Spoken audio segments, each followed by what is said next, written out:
Hello students. Last lecture we have studied second topic, meaning and fundamentals of double entry bookkeeping. Under this topic we have solved example on the basis of analysis of transaction by applying rules of debit and credit by the modern approach. Today's lecture I will solving next activity number 3 on the basis of modern approach. So let's start our lecture. Last काही लेक्चरला आपण activity first आणि activity second बघितली होती की ती activity first and second ही traditional ॲप्रोचवर डिपेंड होती. आता ट्रेडिशनल ॲप्रोच आणि मॉडर्न ॲप्रोचमध्ये डिफरन्स काय आहे की आपण ॲक्टिव्हिटी फर्स्ट आणि ॲक्टिव्हिटी सेकंड बघितली की ज्यामध्ये आपण ट्रेडिशनल ॲप्रोचनुसार ते ॲक्टिव्हिटी सॉल्व केलेली आहे. त्यामध्ये ट्रेडिशनल ॲप्रोचमध्ये आपण जे क्लासिफिकेशन ऑफ अकाउंट्स बघितलं होतं की ज्यामध्ये पर्सनल अकाउंट, रिअल अकाउंट आणि नॉमिनल अकाउंट हे तिन्ही अकाउंट्स आपण क्लासिफिकेशन ट्रेडिशनल ॲप्रोचमध्ये केलेलं होतं की ज्याप्रमाणे आपण या तिन्ही अकाउंटचे गोल्डन रूल बघितले होते की पर्सनल अकाउंटचं debit the receiver and credit the giver, real अकाउंटचं debit what comes in and credit what goes out and nominal अकाउंटचं debit all expenses and losses and credit all income and gains. म्हणजे हे traditional ॲप्रोचमध्ये आपण ते 3 account आणि त्याचे golden rules बघितले होते. त्याचप्रमाणे मॉडर्न ॲप्रोच या मेथडमध्ये आपण क्लासिफिकेशन ऑफ अकाउंट्स हा कंटेंट बघितला की ज्यामध्ये मॉडर्न ॲप्रोचचे जे क्लासिफिकेशन ऑफ अकाउंट्स आहे हे 5 कॅटेगरीमध्ये काय केलेलं होतं, डिवाइड केलेलं होतं. त्यामध्ये फर्स्ट अकाउंट होता ॲसेट अकाउंट, सेकंड आहे liabilities account, third capital account and fourth revenue and gains account आणि fifth expenses and losses account की ज्यामध्ये आपण त्याचे रूल्ससुद्धा बघितले होते की जर आपल्याला ॲसेट आणि एक्सपेन्सेस किंवा लॉसेसमध्ये काही चेंजेस करायचे असतील तर इन्क्रीज इन ॲसेट्स, जर ॲसेट्स आपल्या वाढत असतील तर त्याला आपण डेबिट करतो आणि आपल्या ॲसेट या कमी होत असतील तर त्याला आपण क्रेडिट करतो. आणि त्याचप्रमाणे जे एक्सपेन्सेस किंवा लॉसेस आहेत तर त्या इन्क्रीज होत असेल तर त्याचा इफेक्ट आपण डेबिट साईडला देतो आणि त्या डिक्रीज होत असेल तर त्याचा इफेक्ट आपण क्रेडिट साईडला देत असतो. आणि त्याचप्रमाणे या मॉडर्न ॲप्रोचमध्ये जे आपण सेकंड रूल बघितला होता की जे आपल्याला लायबिलिटीज, कॅपिटल आणि रेव्हेन्यू ऑर गेन्स या अकाउंट्समध्ये काही चेंजेस करायचे असेल तर लायबिलिटीज या इन्क्रीज झाल्या तर त्या आपण क्रेडिट साईडला त्याची नोंद करतो आणि लायबिलिटीज या डिक्रीज झाल्या तर त्या आपण डेबिट साईडला दाखवतो. आणि त्याचप्रमाणे कॅपिटलसुद्धा जर इन्क्रीज झाला असेल तर ती क्रेडिट साईडला आपण मेन्शन करतो आणि कॅपिटल हे डिक्रीज झालं असेल तर ते आपण डेबिट साईडला मेन्शन करतो. आणि त्यातला लास्ट रूल आपण बघितला होता की जर रेव्हेन्यू अँड गेन्स या जर इन्क्रीज झाल्या असेल तर ते आपण क्रेडिट साईडला दाखवतो आणि त्या डिक्रीज झाल्या असेल तर ते डेबिट साईडला दाखवतो. म्हणजे अशा प्रकारे आपण मॉडर्न ॲप्रोचचे जे रूल्स होते की जे 5 कॅटेगरीमध्ये डिवाइड केलं होतं त्यानुसार आपण ते रूल बघितले होते. त्यामुळं ट्रेडिशनल मेथड आणि मॉडर्न मेथडमध्ये जो डिफरन्स आहे तो हा फक्त कॅटेगरीजमध्ये आहे.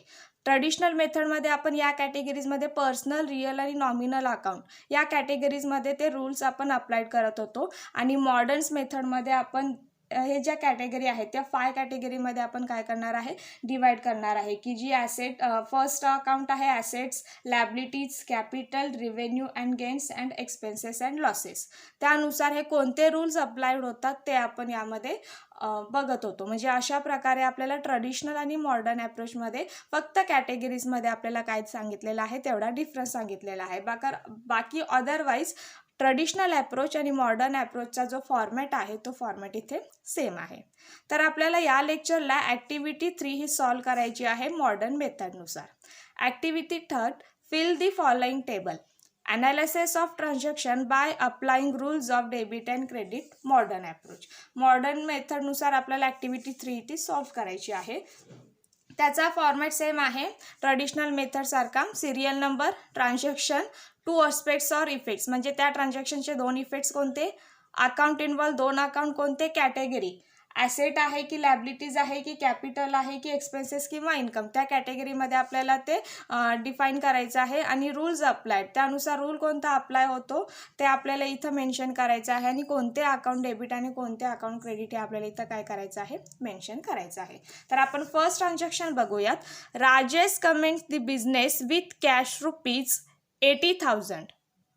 या ट्रान्झॅक्शनचा अर्थ काय की राजेशने 80,000 रुपये व्यवसायामध्ये गुंतवून त्यांनी व्यवसायाची सुरुवात केलेली आहे. व्यवसायाची सुरुवात केली म्हणजे व्यवसायात रोख आली, व्यवसायात रोख आली म्हणजे बिझनेसमध्ये कॅश आलं, म्हणून फर्स्ट इफेक्ट आपला काय असणार आहे, cash comes in. Cash comes in, cash comes in business. आणि सेकंड इफेक्ट आपला काय असणार आहे की व्यवसायामध्ये कॅश कोण गुंतवत आहे, तर राजेश, म्हणजे राजेश इज अन प्रोप्रायटर, म्हणून proprietor is a giver. Proprietor proprietor proprietor is giver the capital. Account involve. First account आपलं कोणतं असणार आहे, व्यवसायात रोख आली म्हणजे कॅश अकाउंट, आणि सेकंड अकाउंट आपलं काय असणार आहे, व्यवसायात आपण भांडवलाची गुंतवणूक राजेशनं केली म्हणजे सेकंड अकाउंट आपलं काय असणार आहे, कॅपिटल अकाउंट. Capital account. आता कॅटेगरीमध्ये कॅश अकाउंट म्हणजे कॅश व्यवसायात आली म्हणजे एक प्रकारे व्यवसायाची मालमत्ता वाढली म्हणजे कॅटेगरीमध्ये cash account is a assets account. म्हणजे कोणत्या कॅटेगरीमध्ये येतं हे, ॲसेट्स अकाउंटच्या कॅटेगरीमध्ये. आणि सेकंड राजेशनी कॅपिटल हे बिझनेसमध्ये इन्व्हेस्ट केलेलं आहे म्हणून सेकंड अकाउंट आपलं काय असणार आहे, कॅपिटल अकाउंट. कारण drawing is always debit and capital is always credit, म्हणून सेकंड अकाउंट आपलं काय असणार आहे, capital account. Capital account. Rule applied. आता व्यवसायात रोख आली म्हणजे आपल्या बिझनेसची ॲसेट इन्क्रीज झाली म्हणजेच इथे कोणता रूल अप्लाय होणार आहे, increase in assets. Increase in assets. कारण डेबिट हे काय होत असतं, इन्क्रीज होत असतं, त्यामुळे व्यवसायात रोख आली म्हणजे आपली ॲसेट वाढली म्हणून इथे आपण कोणता रूल अप्लायड होतो, तर इन्क्रीज इन ॲसेट्स. आणि कॅपिटल अकाउंटचा इथे कोणता रूल अप्लायड होतो की राजेश हा प्रोप्रायटर आहे की ज्यांनी बिझनेसमध्ये कॅश इन्व्हेस्ट केलेली आहे, म्हणून सेकंड रूल जो आहे कॅपिटल अकाउंटचा काय असणार आहे, इन्क्रीज इन कॅपिटल, कारण कॅपिटलमध्ये वाढ झालेली आहे म्हणून सेकंड रूल्स आपला काय असणार आहे, increase in capital. Increase in capital. कारण शेवटी कॅपिटल म्हणजे एक प्रकारची आपली लायबिलिटी असणार आहे, त्यामुळं इन्क्रीज इन कॅपिटल हा रूल इथे आपला अप्लाय होतो. Account to be debit. व्यवसायात रोख आली म्हणून फर्स्ट अकाउंट डेबिट कोणतं असणार आहे, cash account is a debit and credit account is a capital account. Capital account. म्हणजे अशा प्रकारे आपण फर्स्ट ट्रान्झॅक्शनचं इथे ॲनालिसिस केलेलं आहे. त्यानंतर सेकंड ट्रान्झॅक्शन्स बघूयात. Paid telephone bill for office use ₹5,000. म्हणजे ऑफिसचं आपण टेलिफोन बिल हे काय केलेलं आहे, पेड केलेलं आहे 5,000 रुपये. आपण ऑफिसचं टेलिफोन बिल भरलं म्हणजे आपल्या व्यवसायातली रोख ही काय झाली, कमी झाली. त्यामुळे फर्स्ट इफेक्ट काय आहे, आपण टेलिफोन बिल हे पेड केलेलं आहे. टेलिफोन बिल हे आपलं काय असणार आहे, एक्सपेन्सेस असणार आहे, म्हणून फर्स्ट इफेक्ट काय असणार, telephone bill is an expenses. आणि सेकंड इफेक्ट काय असणार आहे, आपण टेलिफोन बिल भरलं म्हणजे आपल्या व्यवसायातली रोख कमी झाली म्हणून second effect cash goes out. आता अकाउंट इन्व्हॉल्वमध्ये फर्स्ट अकाउंट आपलं काय असणार आहे, टेलिफोन बिल अकाउंट आणि सेकंड काय असणार आहे, कॅश अकाउंट. टेलिफोन बिल म्हणजे टेलिफोन बिल हे आपलं एक्सपेन्सेस आहे म्हणजे कॅटेगरीमध्ये कोणती कॅटेगरी येणार, एक्सपेन्सेस येणार, कारण आपला खर्च झालेला आहे म्हणून कॅटेगरीमध्ये एक्सपेन्सेस अकाउंट. कारण एक्सपेन्सेस अकाउंटमध्ये टेलिफोन बिल येतं. आणि सेकंड अकाउंट कोणतं असणार आहे, cash account is assets account. कॅटेगरीमध्ये आपण फर्स्ट ट्रान्झॅक्शनमध्ये बघितलेलं आहे ॲसेट्स अकाउंट. आता इथे रूल कोणता अप्लायड होतो, आता आपण टेलिफोन बिल पेड करतोय म्हणजे आपलं एक्सपेन्सेस वाढलं म्हणजे इथे कोणता रूल अप्लाय होणार, इन्क्रीज इन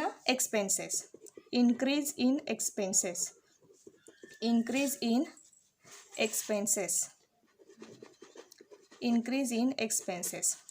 आणि आपल्या व्यवसायातली रोख कमी झाली म्हणजे आपली ॲसेट ही कमी झाली म्हणून इथे कोणता रूल अप्लाय होणार, डिक्रीज इन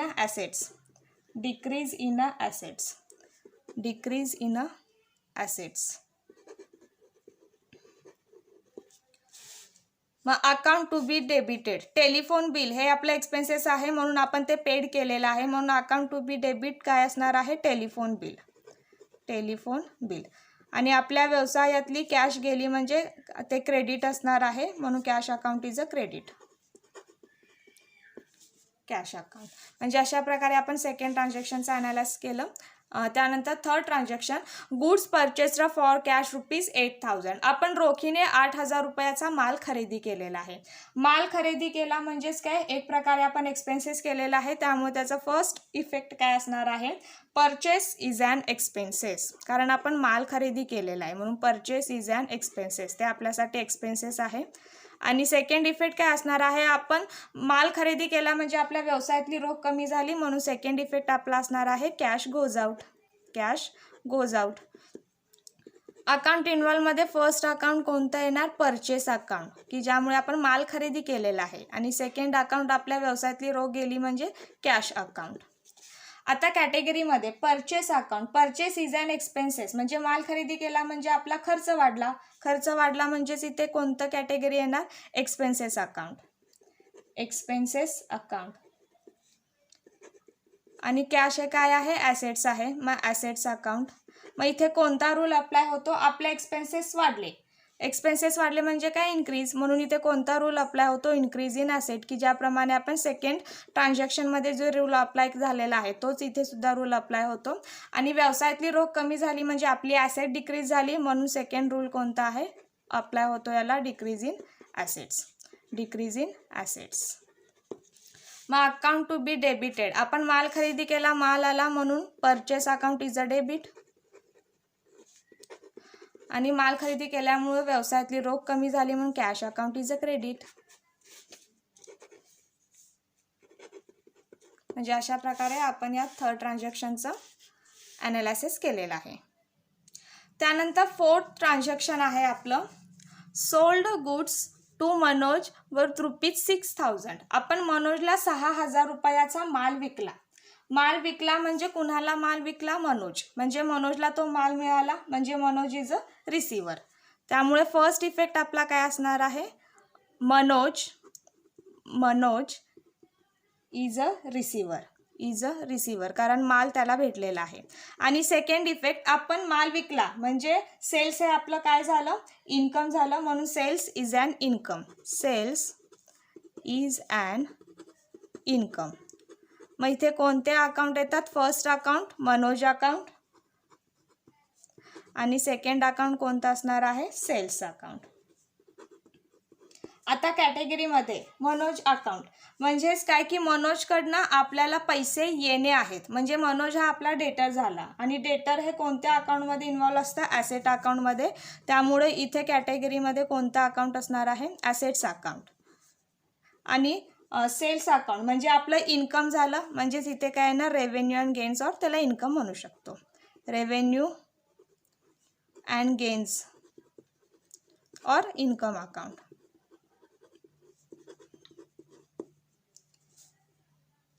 मग ॲसेट अकाउंटचा इथं कोणता रूल अप्लाय होतो, आता आपल्याकडनं मनोजकडनं पैसे येणे आहेत म्हणजे आपली ॲसेट इथं वाढणार आहे, म्हणून increase in assets, increase in assets.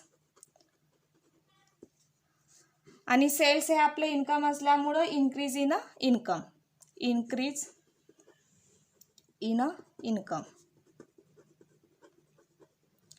आता आपण मनोजला माल विकला म्हणजे मनोज हा रिसिवर आहे, म्हणून Manoj account is a debit, Manoj account is a debit. आणि सेल्स हे आपल्यासाठी काय आहे, इन्कम आहे, म्हणून sales account is a credit, sales account is a credit. त्यानंतर नेक्स्ट ट्रान्झॅक्शन बघूयात, purchased machinery from Suresh on credit ₹15,000. आपण 15,000 रुपयाची मशिनरी सुरेशकडून उधारीवर खरेदी केलेली आहे, म्हणजे इथं आपल्याला क्रेडिटवर आपण इथं काय केलेलं आहे, व्यवहार केलेला आहे.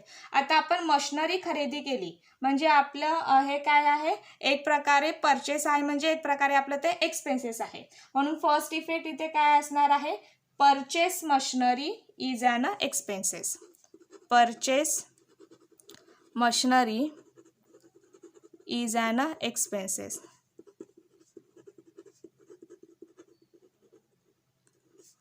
आणि ती मशिनरी आपण उधारीवर कुणाकडून खरेदी केलेली आहे? सुरेशकडनं. म्हणजे सुरेश हा काय झाला? गिवर झाला, म्हणून सुरेश इज अ गिवर.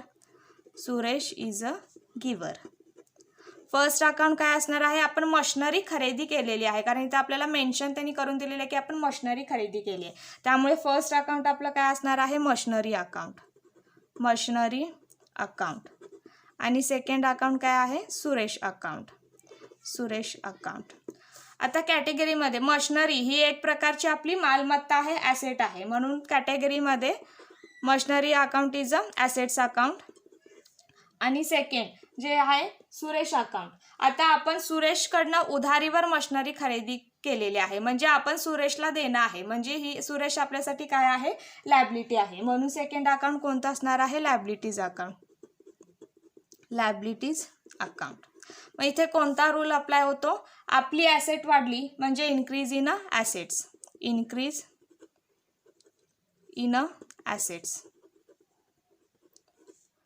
आणि आपण सुरेशला देणं आहे म्हणजे आपली लायबिलिटी सुद्धा इन्क्रीज झाली, म्हणून इथं increase in a liabilities. Increase in a liabilities. Increase in a liabilities. आता आपण मशिनरी खरेदी केली म्हणजे आपल्याकडे मशिनरी येणार, म्हणून फर्स्ट अकाउंट आपलं डेबिट कोणतं असणार आहे? Machinery account is a debit. आणि ती मशिनरी आपण सुरेशकडनं खरेदी केली म्हणजे सुरेश हा गिवर आहे, म्हणून क्रेडिटला कोणता अकाउंट येणार? सुरेश अकाउंट. म्हणजे अशा प्रकारे आपण या ट्रान्झॅक्शनचं इथं ॲनालिसिस केलेलं आहे.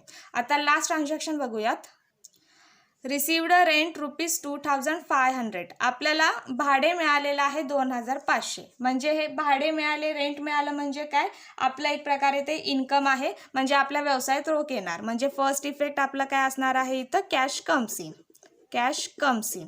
आणि रेंट हा आपलं काय आहे? इन्कम आहे, म्हणून सेकंड इफेक्ट आपला काय असणार आहे? Rent is an income. Rent is an income. आता अकाउंट इन्व्हॉल्वमध्ये फर्स्ट अकाउंट कोणतं असणार आहे? आपलं कॅश अकाउंट, कारण व्यवसायामध्ये कॅश येते. आणि सेकंड अकाउंट कोणतं असणार आहे? Rent account. आता कॅश म्हणजे व्यवसायातली रोख वाढली म्हणजे cash account is a assets account. मग कॅटेगरीमध्ये काय येणार? Assets account. आणि सेकंड रेंट अकाउंट. रेंट हे इन्कम आहे, म्हणून सेकंड अकाउंट आपलं कोणतं असणार आहे? Revenue and gains or income account. म्हणजे ते आपलं इन्कम आहे. मग इथे कोणता रूल अप्लाय होतो? व्यवसायात रोख आली म्हणजे आपली ॲसेट वाढली, म्हणून increase in assets. Increase in assets. आणि रेंट हे आपलं इन्कम आहे, म्हणजेच इन्क्रीज इन इन्कम, म्हणून इथे कोणता रूल अप्लाय होतो? Increase in income. म्हणजे अशा प्रकारे इथे रूल अप्लाय होतो. आता रेंट मिळालं म्हणजे आपल्याकडे कॅश आली, म्हणून इथं cash account is a debit. आणि रेंट हे आपलं इन्कम असल्यामुळं rent account is a credit. म्हणजे अशा प्रकारे आपण ॲक्टिव्हिटी 3 ही मॉडर्न ॲप्रोचच्या मेथडनुसार इथे काय केलेली आहे? सॉल्व केलेली आहे. म्हणजे अशा प्रकारे आपण या ॲक्टिव्हिटी 3चं त्या ट्रान्झॅक्शनचं फॉर्मॅटनुसार आपल्याला जो टेबल दिलेला आहे त्यानुसार आपण त्याचं ॲनालिसिस केलेलं आहे. नेक्स्ट लेक्चरला आपण नेक्स्ट प्रॉब्लेम बघणार आहोत. Thank you for listening me.